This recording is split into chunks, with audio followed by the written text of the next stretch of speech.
Kata depan atau preposisi. Di dalam bahasa Indonesia, teman-teman dijamin akan mendapatkan materi mengenai kata depan preposisi, yang dimana kata depan sama artinya dengan preposisi, sebab nama lain dari kata depan adalah preposisi, dan begitu juga sebaliknya.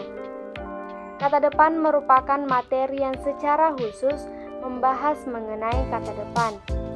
Kata sendiri dalam bahasa Indonesia merupakan suatu bentuk sarana untuk menyampaikan ungkapan berupa informasi.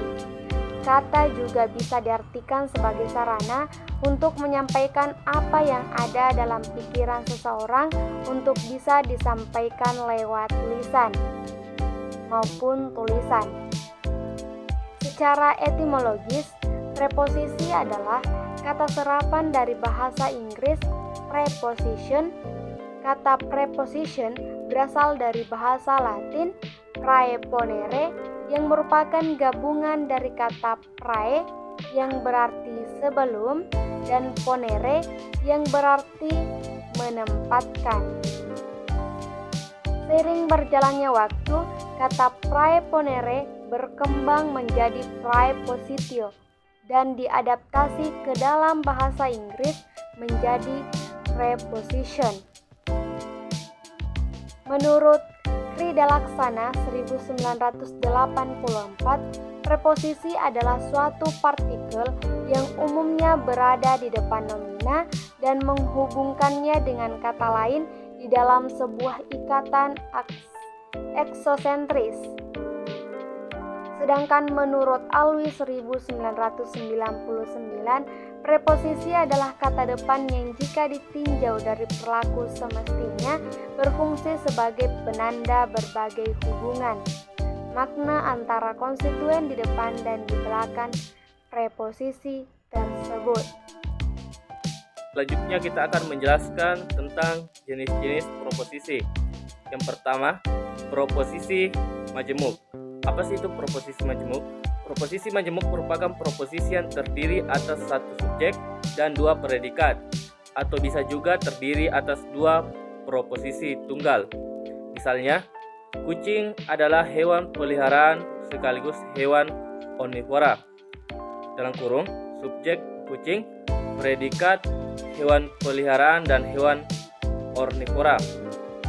Yang kedua, proposisi merupakan proposisi yang berisi pernyataan yang berisi pembenaran atau peningkaran yang bersyarat atau opsional.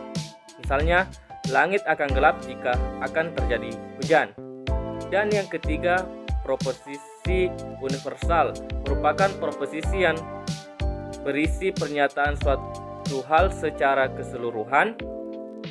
Biasanya proposisi ini menggunakan kata semua di dalamnya. Misalkan, semua manusia pasti mempunyai dua mata.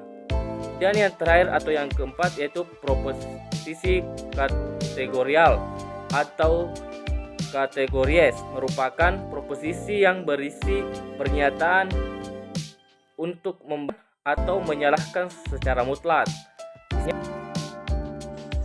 Selanjutnya, bentuk-bentuk preposisi. Yang pertama, preposisi bentuk A merupakan bentuk preposisi yang menyatakan bahwa setiap subjek adalah predikat.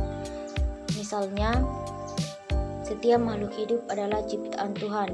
Yang kedua, preposisi bentuk E merupakan bentuk preposisi yang menyatakan bahwa setiap subjek bukan predikat.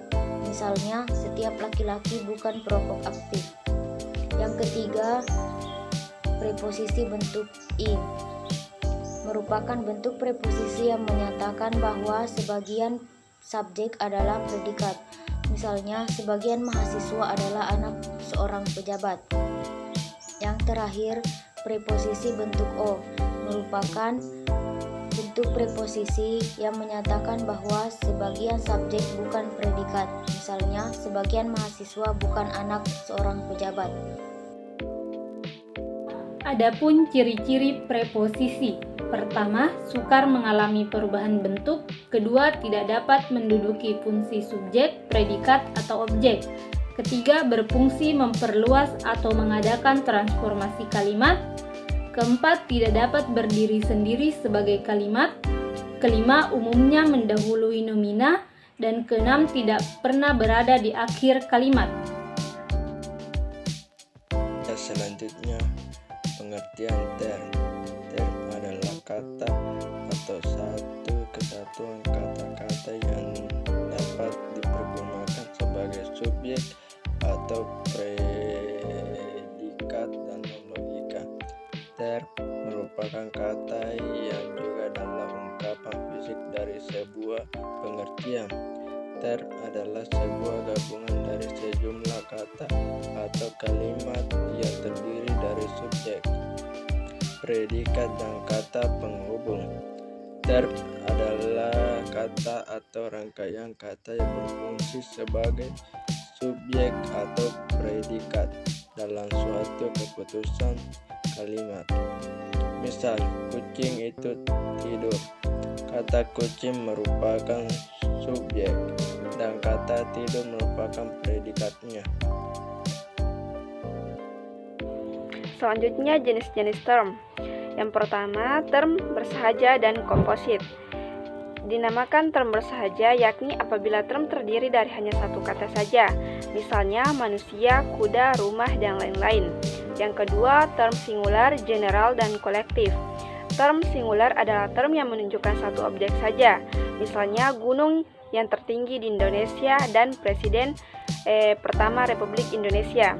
Yang ketiga, term positif, negatif, dan privatif. Suatu term dikatakan positif bila term itu menyatakan benda atau atribut yang ada. Dikatakan negatif bila term itu menyatakan benda yang tidak ada. Dan dikatakan privatif bila benda atau atribut benda itu tidak ada pada waktu sekarang. Yang keempat, term konkret dan abstrak. Term konkret adalah nama benda, sedangkan term abstrak adalah nama kualitas atau kumpulan yang dapat dibicarakan terlepas dari menunjukkan hubungan dengan suatu benda. Terus yang kelima yaitu term relatif dan absolut.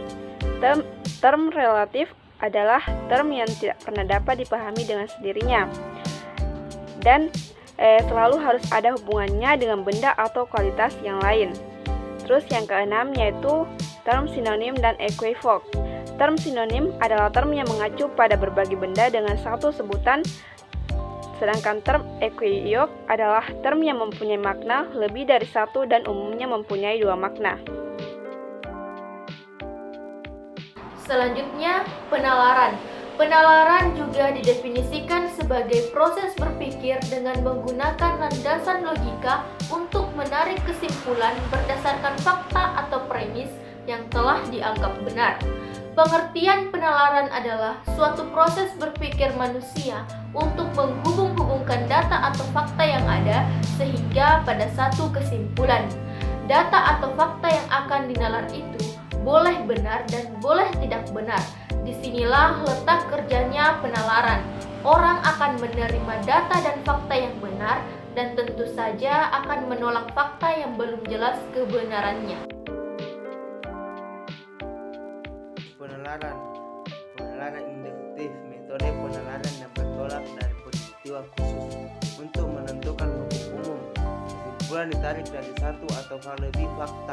Yang kedua, penalaran komparatif adalah penalaran yang membandingkan pentingnya suatu kejadian, benda, atau ide dengan hal lain. Penalaran analogi adalah penalaran berbentuk. Penalaran di mana kamu mencari kebersamaan di antara dua hal atau lebih. Penalaran kriteria adalah jenis penalaran yang melibatkan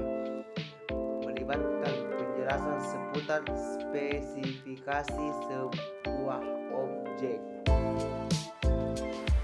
Ciri-ciri penalaran. Yang pertama, proses berpikir logis. Diartikan sebagai kegiatan berpikir menurut logika tertentu. Pemikiran yang ditimbang secara objektif dan didasarkan pada data yang sah. Ciri yang kedua bersifat analitik. Analisis pada hakikatnya merupakan satu kegiatan berpikir berdasarkan langkah-langkah tertentu. kegiatan penalaran tidak terlepas dari daya imajinatif seseorang dalam merangkai, menyusun, dan menghubungkan petunjuk-petunjuk akal pikiran ke dalam pola tertentu. Ciri yang terakhir, rasional. Artinya, apa yang dapat dinalar merupakan satu fakta atau kenyataan yang dapat dipikirkan secara mendalam. Baik, dari kesimpulan materi yang sudah kami sampaikan, yang pertama yaitu preposisi atau kata depan adalah kata yang merangkaikan kata-kata atau bagian kalimat dan biasanya diikuti oleh nomina atau pronomina. Preposisi bisa berbentuk kata, misalnya di dan untuk, atau gabungan kata, misalnya bersama atau sampai dengan. Kedua, term adalah kata atau rangkaian kata yang berfungsi sebagai subjek atau predikat dalam suatu keputusan atau kalimat. Misalnya, kucing itu tidur. Kata kucing merupakan subjek dan kata tidur merupakan predikatnya.